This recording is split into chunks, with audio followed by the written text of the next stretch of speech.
ভালোবাসতো কিন্তু বলতে পারতো না।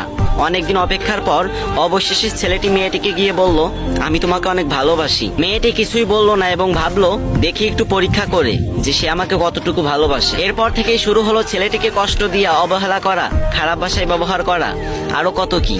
কিন্তু মেয়েটি বুঝতে পারতো যে ছেলেটি তাকে অনেক ভালোবাসে। তারপরও সেই মেয়েটি অহংকার করতো আর বলতো, আমার জন্য ছেলের অভাব আছে নাকি? ওর মতো অনেক ছেলে আমার পিছনে লাইন ধরে দাঁড়িয়ে থাকে। এরপর মেয়েটি ছেলেটিকে একদিন পাবলিক প্লেসে খুব অপমান করলো এবং ছেলেটি সহ্য করতে না পেরে সেখান থেকে চলে গেল।